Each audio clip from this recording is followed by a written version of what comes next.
Li- Listo, mis hermanos. Vamos a seguir ahora con nuestro estudio de la interpretación de la iglesia primitiva.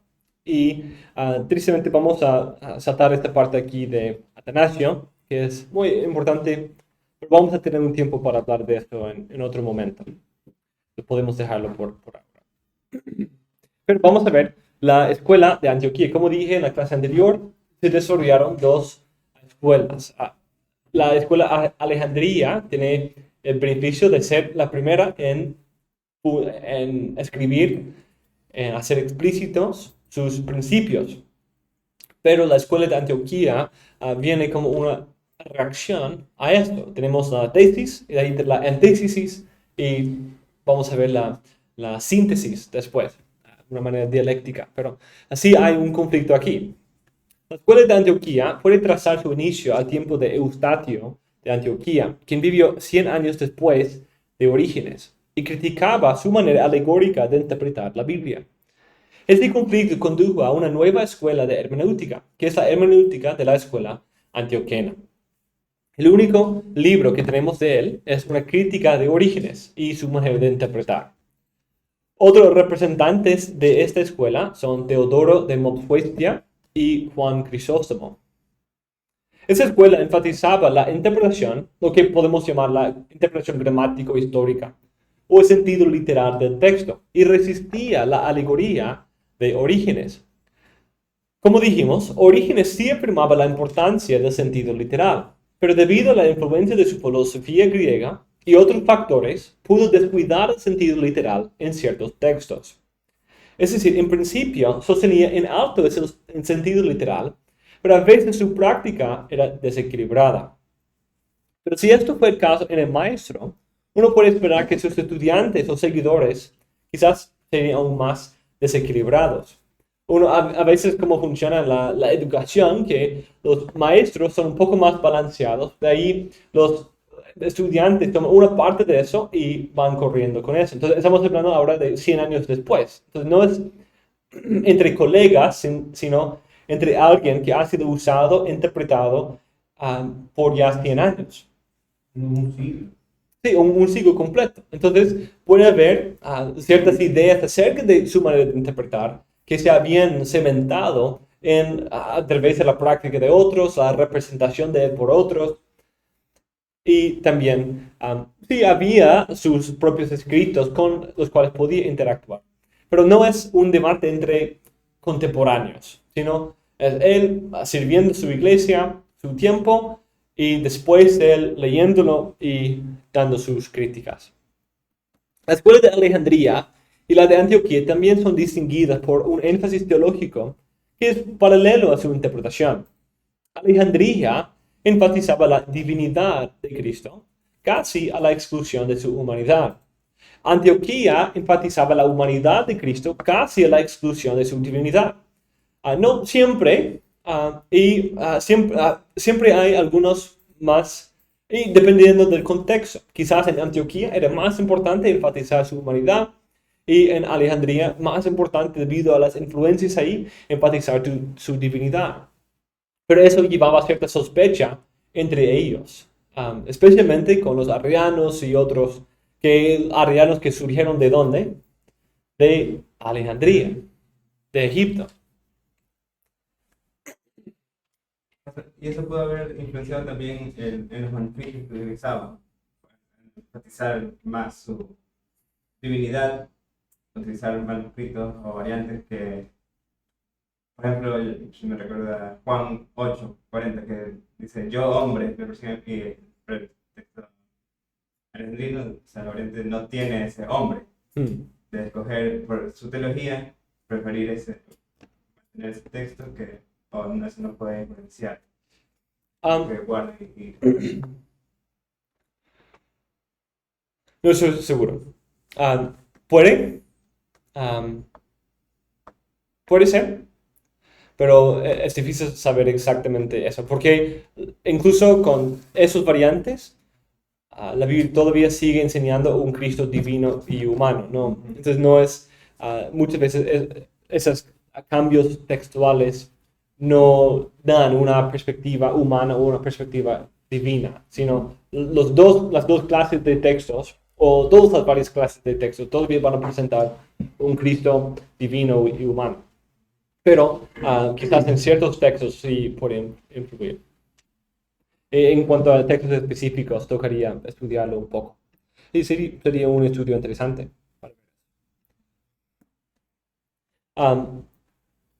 El reductio ad absurdum, o como el punto más extremo de esos dos lados, fue en Antioquía el nestorianismo, lo cual afirmó las dos naturalezas que fueron tan separadas que Cristo termina siendo dos personas. Era incluso una persona humana, y no solamente una naturaleza humana y la persona del Hijo de Dios.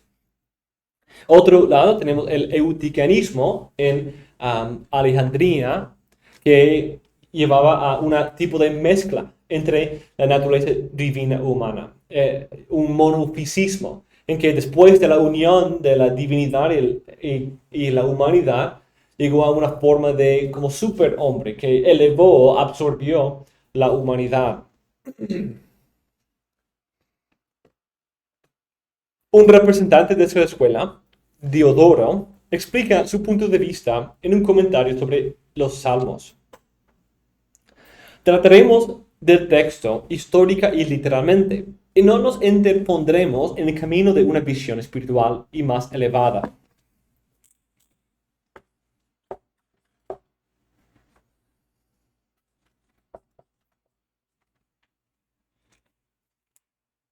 El sentido histórico, de hecho, no se opone al sentido más elevado.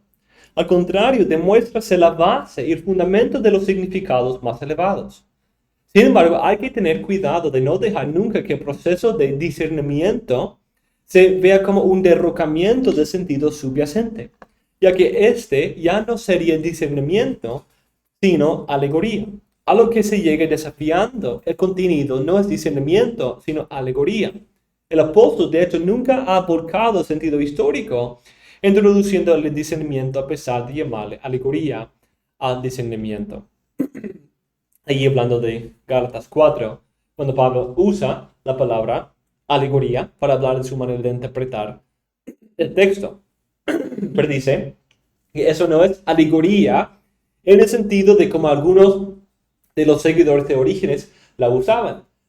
Quienes usaban alegoría como una manera para suplantar el sentido literal o ignorar el sentido literal. Pero nosotros vemos que hay un sentido más amplio, elevado, y esa es la palabra teoría. Teoría es la idea elevada del texto, el sentido espiritual. Entonces ellos incluso, especialmente muchas veces como los dispensacionalistas presentan esta idea, hay un choque aquí, ¿cierto? Porque no están hablando de solo el sentido literal todo el tiempo, sino ellos tienen la idea de una interpretación elevada, un sentido espiritual al texto, como ven en el ejemplo de Pablo. Pero ¿cuál es la diferencia que ellos están discerniendo, por lo menos este autor, entre ellos de la escuela antioquena y la escuela de Orígenes y Alejandría? ¿Cuál es el punto clave aquí?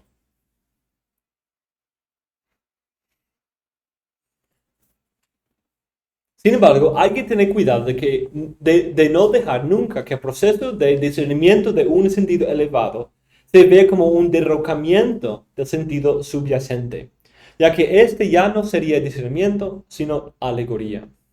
Entonces, ¿cuál es el punto ahí? ¿Cuál es ese sentido subyacente? El sentido literal. Entonces, ¿qué quiere? ¿Cuál es su meta? Que no entra en conflicto. ¿No? Ajá. Como Pablo, en el caso de Pablo, que bien lo llama alegoría, pero no desprende del sentido literal del. Sí, ajá, exacto.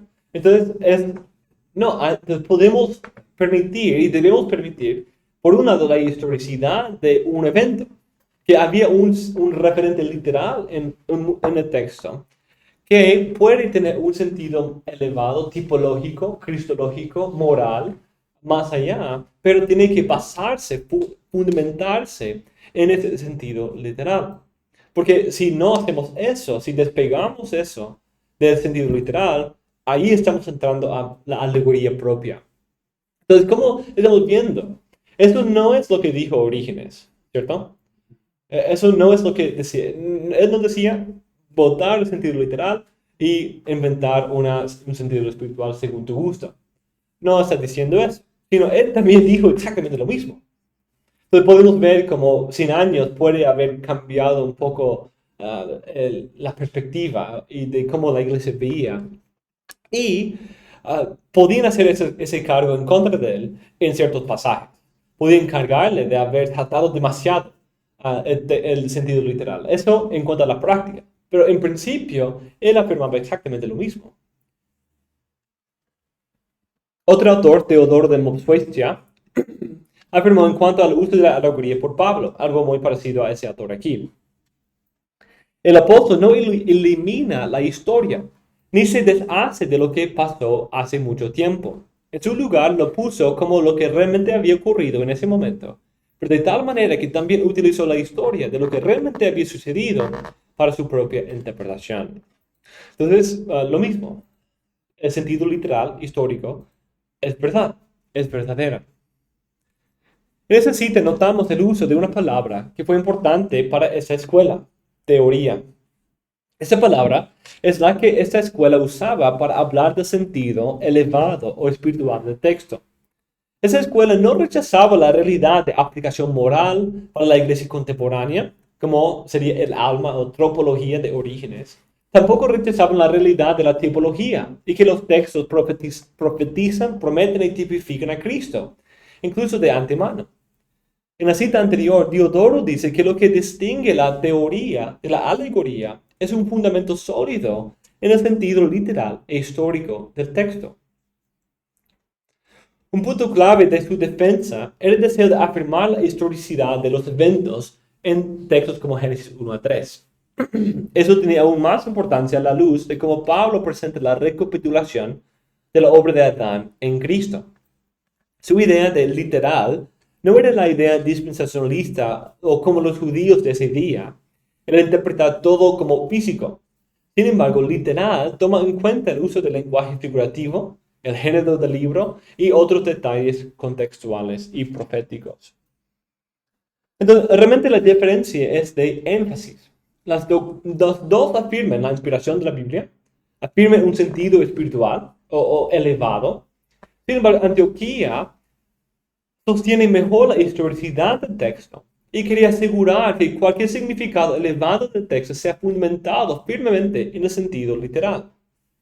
Por lo tanto, la afirmación de Steinlen es muy interesante. En estas suposiciones, la inspiración, naturaleza espiritual y unidad de las escrituras, y también su práctica verdadera, la escuela antioqueña tiene más en común con Orígenes que tiene con la moderna exégesis histórico-crítica. Entonces, no es una forma del criticismo histórico antes de la Ilustración, de quitar toda idea elevada de Cristo, de una unidad cristológica.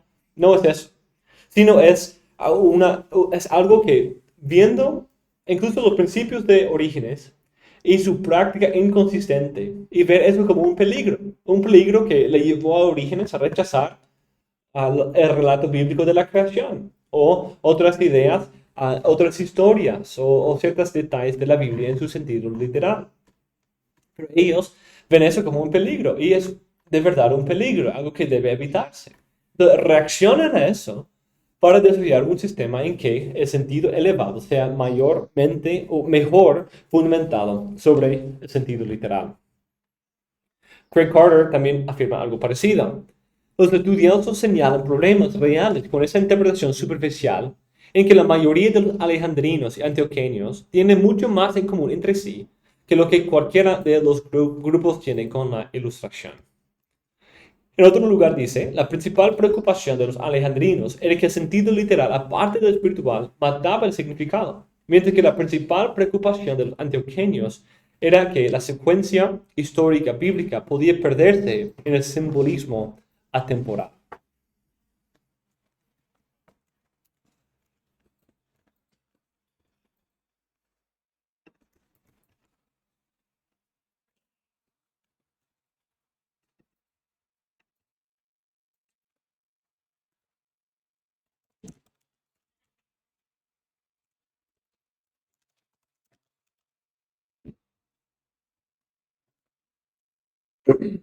Regresando a Orígenes un poco, el triple sentido de Orígenes provee la base para mucho de la interpretación que viene después de él. Incluso la interpretación que le odiaba a él le debe algo a él, ¿cierto?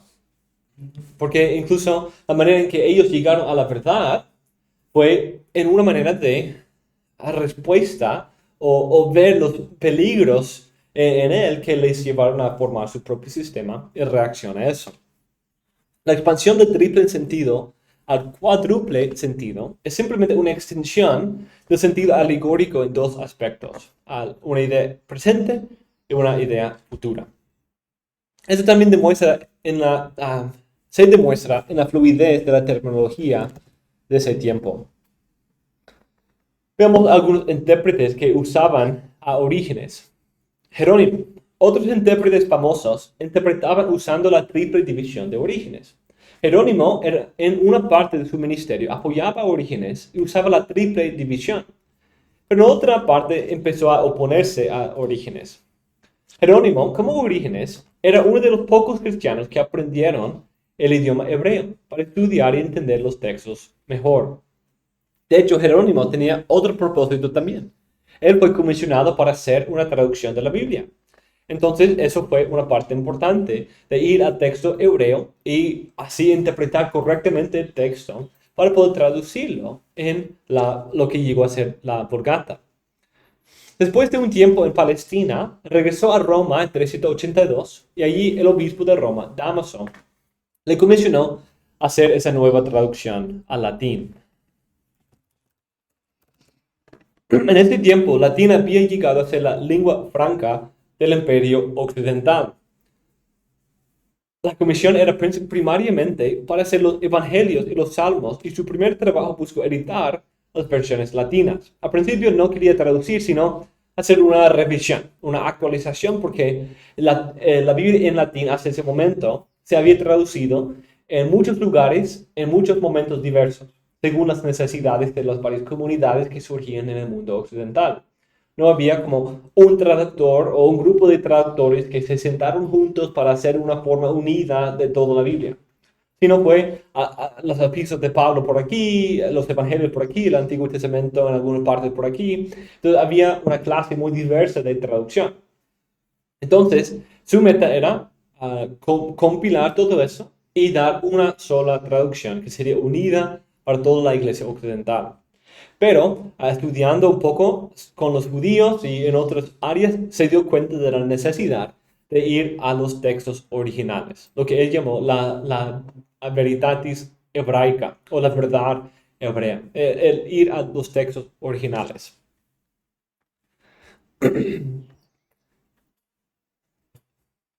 El trabajo de editar y hacer una nueva versión no era un trabajo fácil. Y hay una historia famosa en que hubo una revuelta casi en la ciudad, en un pueblo, cuando el texto de Jerónimo en el libro de Jonás fue leído en la iglesia y Jerónimo había cambiado la palabra calabacera para vid. Y solo con ese cambio había una revuelta en la ciudad a causa de este cambio. En 385, los de Roma le pidieron salir de Roma debido a algunas controversias sobre la naturaleza del matrimonio para cristianos y sus quejas de la iglesia y su mundalidad. Al mismo tiempo, en 384, el obispo Dámaso, de quien fue el secretario, se murió y Jerónimo así había perdido su apoyo oficial. Y por eso tuvo que salir de Roma, donde vivía, y él fue a Belén, donde terminó estableciendo un monasterio. En cuanto a su traducción, empezó en 383, empezó revisando versiones existentes, pero al llegar a Belén se hizo convencido de la importancia de una traducción del hebreo del Antiguo Testamento. Jerónimo llegó a ser un erudito del texto. Fue una referencia para muchas personas sobre asuntos de interpretación y también asuntos de la crítica textual. Muchos le escribían para hacerle preguntas sobre el estado del texto, sobre variantes textuales, sobre interpretación de ciertos pasajes. Él tomó mucho tiempo en sus epístolas, comparando versiones de la Septuaginta, explicando relaciones con costumbres en la Septuaginta con el texto hebreo. Debemos mucho por el conocimiento que tenemos acerca del estado del texto en ese tiempo. Incluso en él teníamos acceso en él a varias variantes textuales que no existían en los manuscritos que teníamos hasta encontrar algunos. Por ejemplo, él relata, hablando de la terminación de Marcos y las varias opciones ahí para el fin de Marcos, él hace referencia a una cláusula que está ahí en uno de los manuscritos, y algunos manuscritos lo tienen, pero por mucho tiempo no tenemos ninguna evidencia de manuscrito textual para esa lectura, solo en Jerónimo. Ahí se encontró el manuscrito W, que tenía esa nueva cláusula agregada. Entonces es una forma aún más larga de la terminación de Marcos. Tiene el texto de Marcos en nuestras Biblias y también otras 2 o 3 versículos más injertado ahí. Pero no existía en nuestros manuscritos, solo en Jerónimo, hasta que se confirmó aquí en ese manuscrito y algunos otros encontrados después. Entonces es algo interesante, la importancia. Ese es solo un ejemplo de algo así. Muy temprano en su ministerio, alrededor de 85 y 86, tuvo mucha influencia de un seguidor de Orígenes, Dídimo el Ciego. También su amigo y compañero de escuela, Rufino, fue el traductor de las obras griegas de Orígenes al latín. Y de hecho, es a través de sus traducciones que nosotros tenemos acceso a muchas de las obras de Orígenes. Muchas de sus obras no tenemos sus textos originales o griegos, sino solo la traducción al latín por Rufino. Él mismo incorpora muchos de los comentarios de Orígenes en sus primeros comentarios. Muchos de los comentarios de Jerónimo al principio de su ministerio eran una repetición de muchos comentarios de Orígenes anterior. Pero estando en Belén, cerca de Cesarea, donde vivió Orígenes por algún tiempo, podía aprovecharse de muchos de los libros de la biblioteca de esa ciudad, entre los cuales estaban los libros de Orígenes. Al principio, él enfatizaba el sentido espiritual y todavía usaba el método del triple sentido. Sin embargo, con la influencia judía de sus estudios hebreos, trató de proteger el sentido literal, por verlo como con extensiones cristológicas y tipológicas. Entonces, él trataba de basar más firmemente las aplicaciones o extensiones del sentido del único sentido literal. Un salmo puede referirse a David y al mismo tiempo a Cristo, como siempre siendo representado por David. Él cree que todavía es importante tener una idea figurativa y espiritual debido a mucho lenguaje figurativo y otros conflictos en el texto. Como un autor dice, por lo tanto buscó combinar la atención al sentido literal de la escritura que aprendió de los eruditos hebreos con la interpretación espiritual y cristológica que había aprendido de Orígenes y otros. Entonces, Jerónimo al principio era más originista, pero con tiempo empezó a desarrollar su propia forma usando su veritatis hebraica y veritas hebraica, en que él desarrolló su propio sistema ecléctico, una síntesis entre varias fuentes. Otro detalle de su hermenéutica que es importante es no en cómo, sino en qué. ¿Qué interpretaba? Él hacía una distinción entre los libros apócrifos y los libros canónicos. Esos libros apócrifos fueron rechazados por él no rechazados como heréticos, sino rechazados como canónicos y no dignos de ponerse al mismo nivel, en la misma categoría que los libros de la Biblia. Eso también fluía de su veritas hebraica, ese énfasis en la gloria y importancia del texto hebreo. Pero haciendo esto, es importante entender el gran peligro de lo que él está haciendo. Algunos como Justino, Agustín y otros, creían que la Septuaginta fue inspirada, que fue una traducción inspirada. Entonces, imagínate eso, imagínate vivir en un mundo cuando muchos creen que la traducción fue una traducción, que ese proceso de traducción fue inspirado. Vivimos en ese mundo todavía, ¿cierto? Muchos creen eso de la Reina Valera 60 o en inglés de King James, aún más en inglés de King James. Me decía el pastor Roberto, cuando él estaba en Rumania, él perdió, no sé si les dije esa historia o no, pero él me decía que él perdió un apoyador, una iglesia que le apoyaba, porque cuando él fue a visitar ese pastor, cuando el pastor fue a visitarle a él en Rumania y vio que en la iglesia usaban la Biblia romana, ah, se airó diciendo, ¿por qué no les has enseñado inglés para que leyeran de verdad la Biblia en King James? Entonces, qué increíble, ¿cierto? Entonces, no todos tienen esa postura, ese extremo, pero algunos sí. Esto es verdad.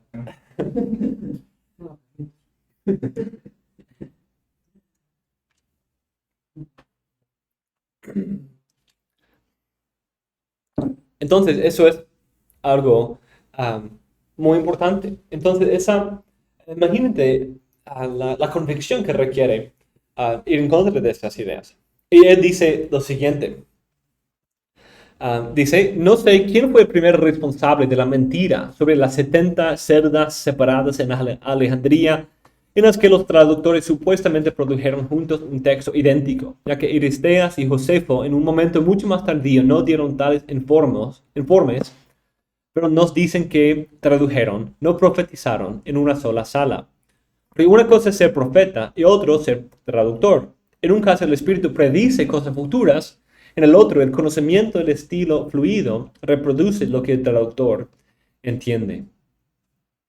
También su énfasis en el hebreo tenía un aspecto apologético, en que él podía comunicar la verdad de Cristo más fielmente a los judíos en la forma de las escrituras que ellos mismos usaban. Hay que entender que él pasó el resto de su vida, los últimos años de su vida, en Belén, en un lugar rodeado de comunidades judías. Entonces, eso era una parte de su contexto importante. Para poder ministrar bien a esos judíos, él quería poder hablar con ellos en base de sus textos, en base del texto hebreo.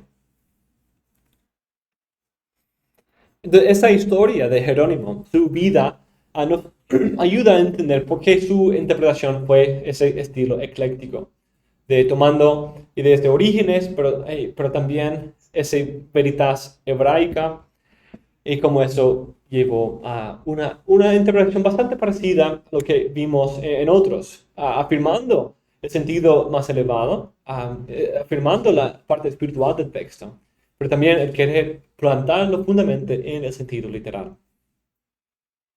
Otro autor famoso fue Gregorio el Grande. Gregorio también tenía sus sospechas de una sobrealegorización, pero él usaba el triple sentido de Orígenes. Él dice, en primer lugar, nos basamos en la historia sagrada. Luego elevamos la construcción de la mente en un edificio de fe a través del significado típico. Y finalmente adornamos el edificio con el color exterior a través del encanto de la acción moral. Y hermosa ilustración, ¿cierto? Tenemos la base del sentido literal. Construimos la mente en un edificio a través de lo típico, la tipología y el sentido alegórico. Y finalmente adornamos el edificio con el exterior a través del encanto de la acción moral. Gregorio enfatiza el aspecto moral. Una vida cambiada es la marca de una verdadera interpretación, según él. Él afirmó, el sentido espiritual tiene que fluir y tener respeto al sentido histórico. Y como era normal para los intérpretes de este tiempo y antes, una persona espiritual va a ser el mejor intérprete. Eso nos lleva a Agustín, considerar Agustín. Agustín es uno de los teólogos más famosos de la historia de la Iglesia. Punto. Se puede decir que toda la Edad Media y la Reforma es como una nota de pie, de página de Agustín. Así lo han dicho muchos historiadores. En contraste con Jerónimo y Orígenes, Agustín no encontraba mucho uso en los idiomas bíblicos y a veces su uso de alegoría puede ser demasiado, como también en Orígenes. Sin embargo, su contribución es muy digna de notarse y fue fundamental en el desarrollo de la hermenéutica de la edad patrística.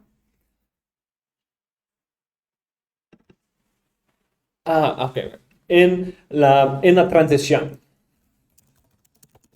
de la hermenéutica de la edad patrística a la era medieval. Entonces, es realmente él quien ayuda a lanzar la edad patrística a la era medieval.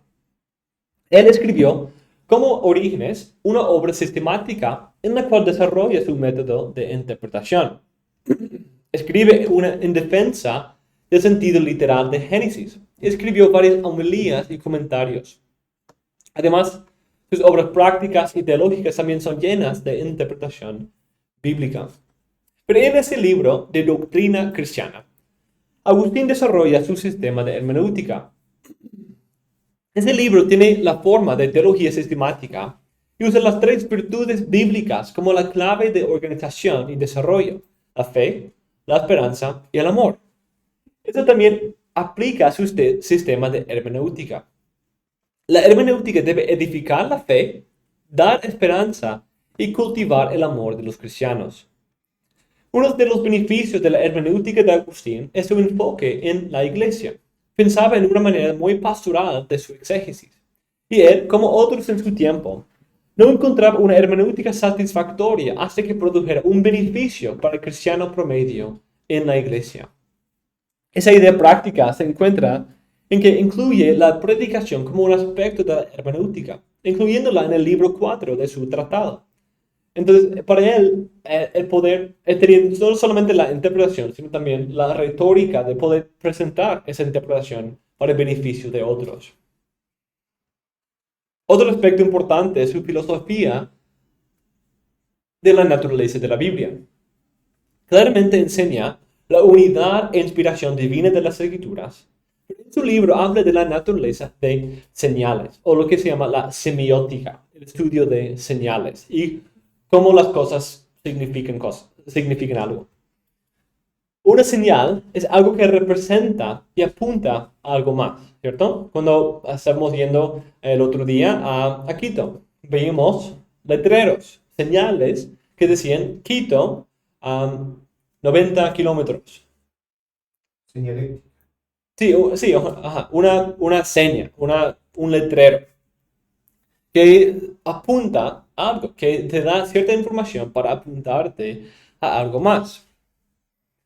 Eso es parecido. Entonces, no quiere distraer de la gloria y naturaleza divina de la Biblia, pero quiere enfatizar que la palabra de Dios nos apunta al verbo de Dios. Eso es parecido a ese Scopus Scripturae de Atanasio, que toda la Biblia sirve como una señal para apuntar a Cristo. Richard Barcellus usa esa ilustración del humo como una señal de un incendio. Cuando uno ve ve un bosque y ve humo subiendo por encima del bosque, que inmediatamente sabe que hay un incendio ahí. Porque el humo no es el incendio, pero no estás viendo el incendio, ¿cómo sabes? Por el humo. El humo es una señal, es algo que señala la presencia de un fuego. Entonces, la Biblia es una señal, también sus palabras son señales que apuntan a Cristo. Agustín quiere mostrar que la palabra de Dios es el medio establecido por Dios a través de la inspiración del Espíritu en que tenemos comunión con Él. La Biblia es un medio para la comunión con el Dios Trino.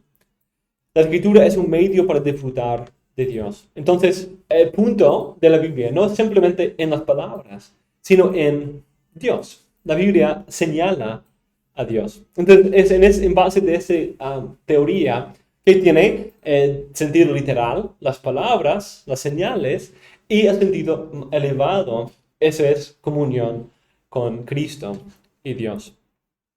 Otro aspecto clave de su hermenéutica era la expansión del triple sentido en 4, la cuádriga.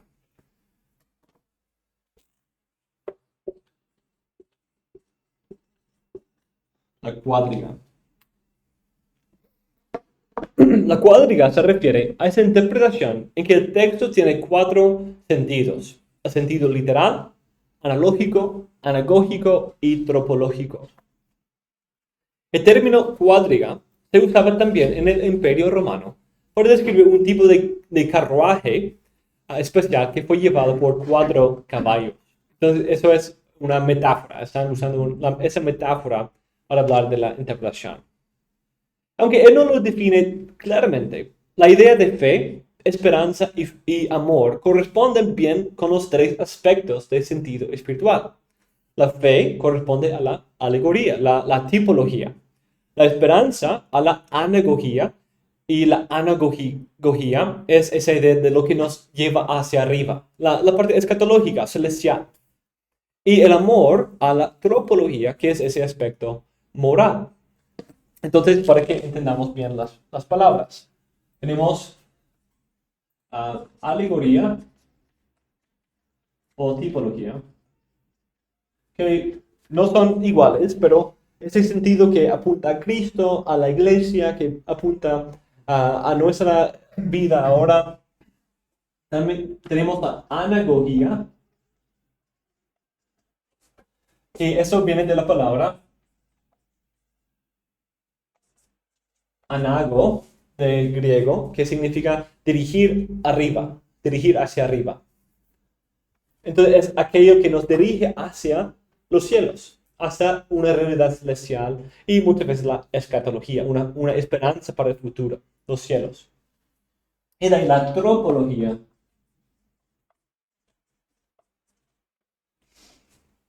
que es esa idea moral, la idea moral.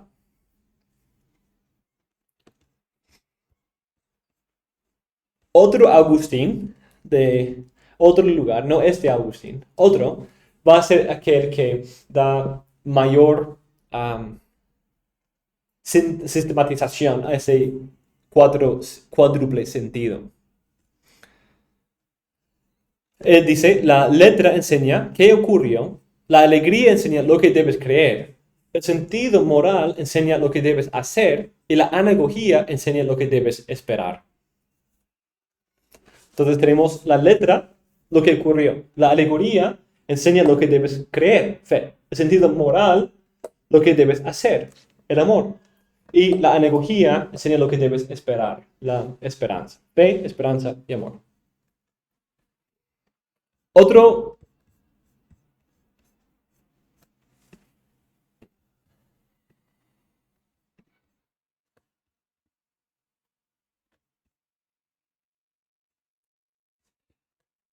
vamos a ver otro autor, Juan Cassiano, que va a desarrollar esa idea aún más, pero vamos a dejar eso para la próxima clase. Pero podemos ver en ese cuadro cómo se conectan esas ideas. Tenemos en Pablo esa referencia de espíritu y letra, que no es realmente un principio hermenéutico, pero sí se tomó de esa manera. En Orígenes vimos el cuerpo, que corresponde a la letra, y de ahí el alma y el espíritu. Alma siendo como esa idea moral, espíritu siendo la idea alegórica. Y de ahí en la cuádriga vemos un refinamiento de ese proceso en 4. Tenemos las 3 virtudes espirituales de Agustín, el amor, la fe y la esperanza. Y tenemos el sentido literal que provee la base para eso, las señales. Otro autor del siglo IV y V que escribió uno de los primeros libros dedicados al estudio de la hermenéutica fue Ticonio. No sabemos mucho de su vida, sino que vivió durante los reinos de Teodosio I y su hijo, lo cual nos da una fecha alrededor de 379 y 423, como un contemporáneo casi con con Jerónimo. Era de África y era parte de los donatistas, aunque un poco más moderado. Los donatistas eran aquellos que salían de la iglesia católica porque creían que los que bautizaban determinaba su legitimidad. Entonces, si un obispo que había entregado las escrituras en una de las persecuciones volvió a ser obispo después y bautizó, fue un bautizo ilegítimo, y así una iglesia ilegítima. Entonces ellos fueron sectarios, no herejes, sino sectarios, que para algunos era peor. El debate entre los donatistas y los católicos se centraba en cómo tratar con aquellos cristianos que habían caído en la persecución o que habían como renunciado, retractado. Era ortodoxo en su entendimiento de la Trinidad y él escribió un libro, el libro de las reglas, en que él desarrolla 7 reglas de interpretación de las Escrituras. Ese es uno de los primeros libros dedicados a la hermenéutica. Vimos en Orígenes y Agustín libros de teología sistemática que tienen secciones de hermenéutica. Pero aquí vemos un libro más dedicado a la hermenéutica propia. Y también escribió un comentario de Apocalipsis usando esos principios. El Diconio desarrolla sus reglas como una respuesta al problema de que muchos cristianos, en su parecer, descuidaban el Antiguo Testamento. Ellos no sabían cómo interpretar el Antiguo Testamento. Ese problema suena parecido, ¿cierto? Sí, esa es la realidad del día de hoy también. Muchos cristianos necesitan un nuevo Diconio para ayudarles a recobrar el Antiguo Testamento, porque muchos han perdido el sentido de cómo interpretar el Antiguo Testamento. El Antiguo Testamento es el libro de los cristianos y mucho del mismo es citado como cumplido en Cristo. Sin embargo, hay muchas partes que no tienen un beneficio obvio para la iglesia y por eso son descuidadas. Entonces, su propósito es desarrollar reglas que pueden aplicarse a todas las escrituras. Como él dice, yo pensé que era necesario antes de nada que se me ocurriera escribir proporcionando algo como llaves y ventanas a los secretos de la ley. Porque hay ciertas reglas místicas que gobiernan la profundidad de toda la ley, esconden los tesoros de la verdad de la vista de algunas personas. Si la lógica de esas reglas aceptadas sin prejuicios, como la hemos establecido aquí, cada puerta cerrada se abrirá y se arrojará luz sobre cada oscuridad, guiado, por así decirlo, por esas reglas en los caminos de la luz. Una persona que camina a través del inmenso bosque de la profecía bien puede tener defensa del error. Entonces veamos esas reglas. Las primeras 2 reglas tienen que ver con un concepto importante de la profecía, que es la idea de la subsidiariedad. Esa idea se encuentra en ejemplos de exégesis en el Nuevo Testamento, como Mateo 2:15.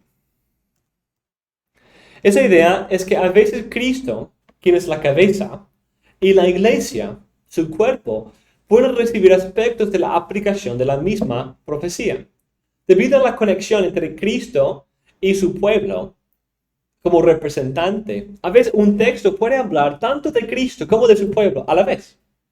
Como Génesis 3:15, parece tener esa idea y parece interpretarse de esa manera. A veces habla de Cristo, quien es la simiente, quien hiere la cabeza de la serpiente, pero también su pueblo, de quien él es representante, está en pelea con él y también hiere su cabeza también en él. Y a veces cuando habla de Israel, puede hablar de también, como también en los Salmos, cuando habla de una historia en la vida de David, pero al mismo tiempo está hablando de el quien David representa, su hijo. Entonces, esto ayuda, pueden ver cómo el entender eso da más profundidad a ciertos textos de la Biblia, ¿cierto? Cuando no tenemos el concepto, podemos llegar como por ejemplo, Calvino, interpretando Génesis 3:15, lo limitó a la iglesia, a la comunidad, y no vio a Cristo tanto en ese texto. Pero cuando uno tiene ese principio, ayuda a ver que puede haber los dos a la vez. Y parece que así se interpreta en otros textos. La tercera regla depende de la importancia de la distinción entre fe y obras, promesa y ley, o la ley y el evangelio. Otro principio importante. La cuarta regla aplica específicamente a las profecías dadas a ciudades o naciones individuales en los profetas. Hace la distinción entre género y especie. Es decir, el género de una de esas profecías tiene principios generales de la providencia y justicia de Dios. La especie del texto tiene un aspecto específico que aplica más literalmente a esa nación. Esos dos aspectos son mezclados, pero el distinguirlo puede ayudar al intérprete a aprovecharse de ciertos de esos pasajes que son muy comunes. Entonces, en otros términos, muchas veces lo que estamos viendo en el texto de los profetas es la especie. Entonces, como esa es una referencia a la ciencia, ¿cierto? O la filosofía, de hecho, antes. Y tenemos aquí el género o el genus. Y dentro de esto tenemos las varias especies. Como tenemos el genus de cuál es el género de árbol de guineo, de plátano, lo que sea. Pero tenemos esa familia, ese género de plátano.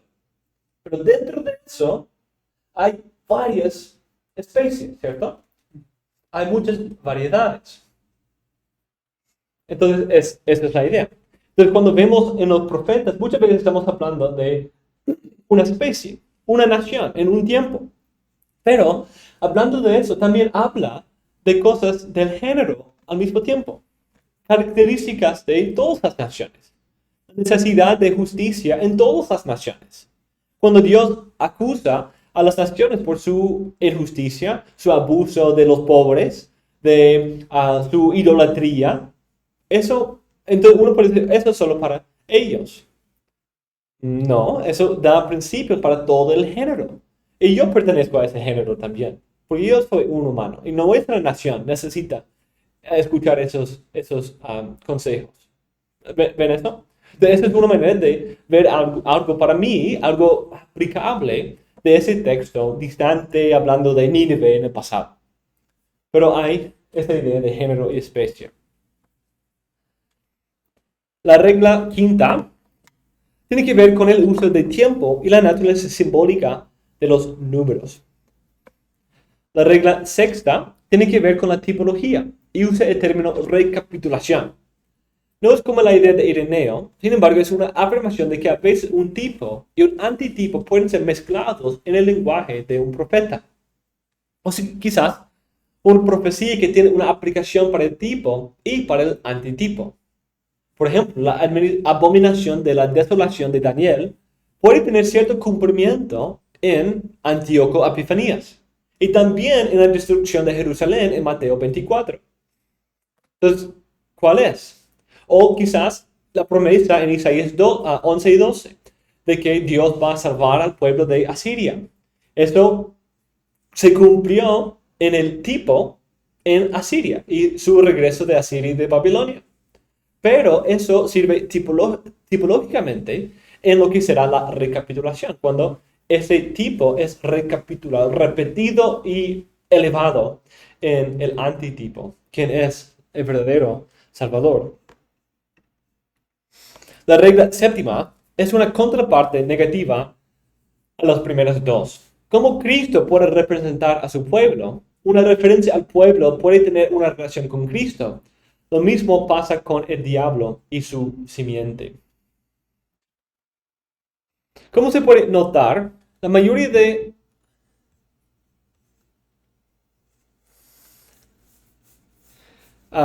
son una idea de dos lados, son dicotomías.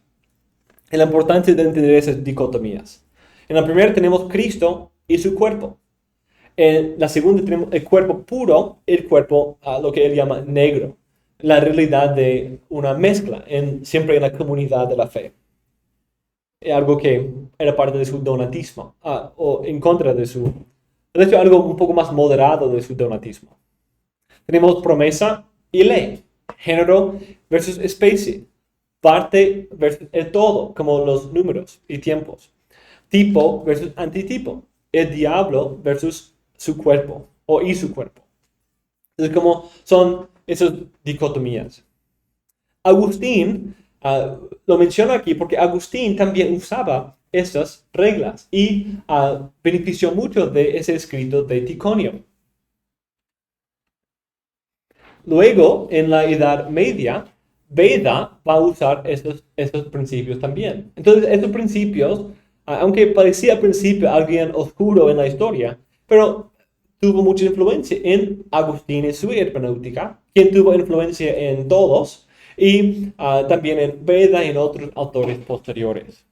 Entonces, esos principios son, creo que, útiles y importantes, especialmente en su intención de ayudar a la iglesia a ver el tesoro que es el Antiguo Testamento, incluso para ellos. La última parte de la Edad Patrística vio un crecimiento en la sistematización del triple y cuádruple sentido. Aunque había algunos, como la escuela de Antioquía, que reaccionaron a los extremos de esa escuela, había una unidad en ver que Cristo es el centro de todas las escrituras y que toda la escritura tiene un autor espiritual, el Espíritu Santo. Entonces la diferencia era más de énfasis, ya que la escuela antioqueña quiere enfatizar más el sentido literal en contraste a la escuela alegórica que a veces negaba o perdía el sentido literal. También hemos visto que en general hay un énfasis en que nuestra interpretación también tenga su efecto en nuestras vidas. Son algunos de los principios importantes que nosotros debemos aprender a imitar. También un cambio en ese periodo, el cambio de la sede de la exégesis. En la primera parte de esta época era la iglesia local, o la apologética. En la última parte, el monasterio surgió como una otra sede importante para los estudios de la Biblia, como vimos en el caso de Jerónimo y también Agustín, quien desarrolla su propio estilo de monacato, que se centraba alrededor del estudio teológico. ¿Y quién era parte de ese orden monástica? ¿Qué persona famosa de la historia? Que era parte de la orden agustiniana. Lutero. Listo. Entonces, mis hermanos, con eso cerramos esta clase sobre la iglesia primitiva. Y de hecho, ahí cerramos la iglesia primitiva.